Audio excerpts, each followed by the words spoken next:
Friends, welcome to Word on Fire Catholic Ministries. Word on Fire is an apostolate dedicated to the mission of evangelization, using media both old and new to share the faith on every continent and to facilitate an encounter with Christ and His Church. The efforts of Word on Fire engage the culture and bring the transformative power of God's Word where it is most needed. Today we invite you to join Bishop Robert Barron as he preaches the gospel and shares the warmth and light of Christ with each of us. Peace be with you. Friends, about 3 days out of the week, I stay at a residence down in the city of Chicago. When I return from the office in those days, I'm obliged to get off the expressway at North Avenue. Now, Chicagoans know what I'm talking about, but North Avenue is a big street that runs through the city of Chicago. The red light at the bottom of the exit ramp is very long, and so usually I'm obliged to wait there for some time.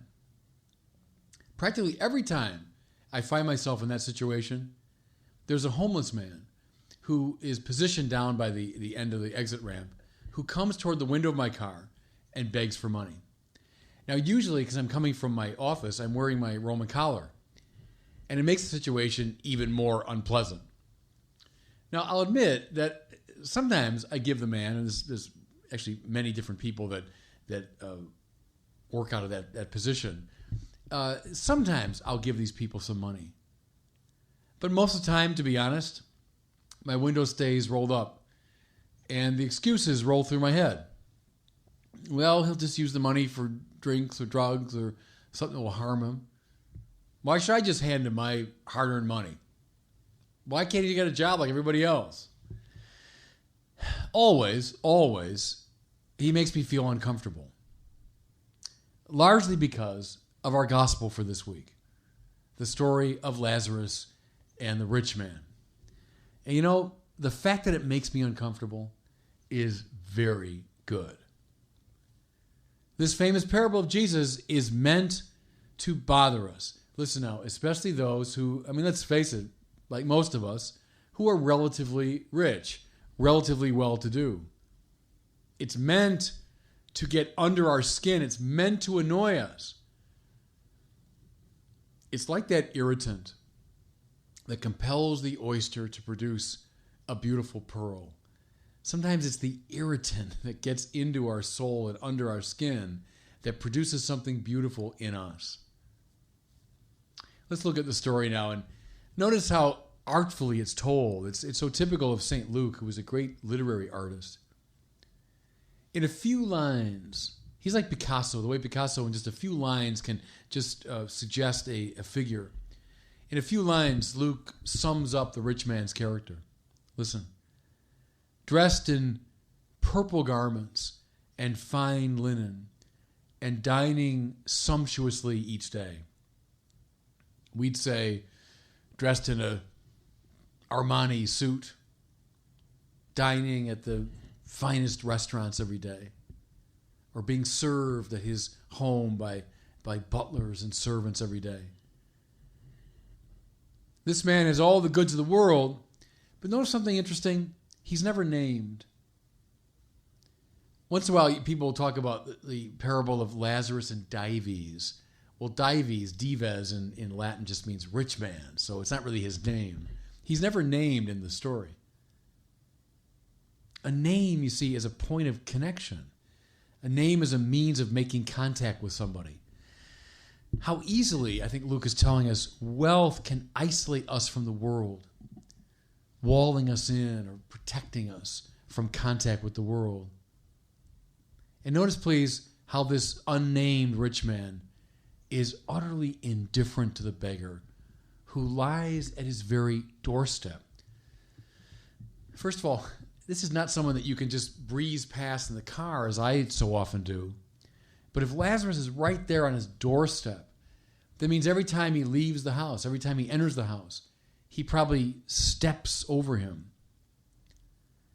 Lazarus is clothed not in fine linen and purple, but in sores. He doesn't dine sumptuously every night. Rather, he starves. Rich man steps over him, probably finding him as unnerving and annoying as I find that man at North Avenue. And probably coming up with a lot of the same excuses that I come up with. Well, the poor man dies and is carried to Abraham's bosom. It's a lovely image, isn't it? In other words, he's taken in to the generous space that Abraham opens to him. Abraham's bosom means he's in the embrace of Abraham. What the rich man was never able to do, Abraham does. The rich man never reached out and included him in his embrace. That's what Abraham does. We hear then that the rich man dies and he's buried. Now, that's not an unimportant detail, because many poor people in the ancient world couldn't afford a burial. Rich people could. So even at the very end, he's surrounded by his wealth. But he finds himself now not in the bosom of Abraham, but in the nether world, where he is in torment. Now, think of this, friends, as a torment that begins even now. What's being described here, I think, is the suffering that comes from isolation. We are meant to be connected to one another precisely through God. When we lock ourselves into the narrow space of the ego, we run counter to our own natures, and accordingly we suffer. Now see, too, friends, how it cuts both ways. If I am isolated from God, that almost immediately isolates me from everybody else. Because the more I'm in touch with God, the more I'm in touch with everyone that God loves. Or vice versa. The more I isolate myself from my fellow human beings, the more I'm isolated from God. Because the deeper connection to the world draws me into the creator of the world. The rich man is closed in, curvatus in se, in Augustine's great phrase, caved in on himself. And that's the torment that he's in. The rich man begs Abraham to send a warning to his brothers who remain alive. Abraham says, rather coldly, they have Moses and the prophets. Let them listen to them. Now, here's why I say it's kind of cold and why it should chill us a little bit. See, because we have Moses and the prophets too. Oh, Lord, I had no idea that's what you expected of me, that I should care for my poor brothers and sisters. Come on. Come on. We have Moses and the prophets too. In our first reading for today, we hear from one of the most powerful of the prophets, Amos. Amos, who consistently rails against the luxury of the rich and their indifference to the poor. Again and again, Amos and Hosea, Jeremiah, Isaiah, all the great prophets call us to a deep attentiveness to the poor. Remind us of the isolating danger of wealth. Are we listening to them? See, that's the challenge here. Oh, if only I knew. Come on. We all know. The social teaching of the Catholic Church, something I feel very passionately about, is rooted ultimately in these biblical intuitions. I would identify the foundational insight of Catholic social teaching that God is the Lord of creation and hence the owner of all things. Let me say it again. The Creator God is the Lord of creation and therefore the owner of all things. Nothing finally belongs to any of us. We don't control it. God does. It's not our possession, finally. It's God's possession. We are indeed permitted, and the Bible often uses this term, doesn't it? We're permitted to be the stewards of creation. But the purpose of that stewardship is to cooperate with God's intentions. See, I would suggest to you, friends, it's a revolution in the way we think about our possessions once this sinks in. No, it's mine. I worked hard for it. I deserve it. I control it. Come on. Come on. Whatever capacity for hard work you have, whatever intelligence and creativity you have, that was a gift from God too. Don't play that game of, no, I've got it. I earned it. Whatever you have is a gift from God. Therefore, you are the steward of creation. That's quite right. But not the controller of it, not the dominator of it. Here's the way Thomas Aquinas put it now in the Middle Ages. He said, we have a right to ownership of private property. But, in regard to the use of our private property, the common good must always be paramount. That's an extraordinary claim. Yeah, I can be a steward of part of God's creation. I can own property or money or whatever. But how do I use what I own? I can't say that first and foremost, it's about what benefits me. No. In regard to its use, the common good, that means the good of the whole human family, must be paramount. Man, that's an extraordinary, deeply challenging observation, the more you let that sink in.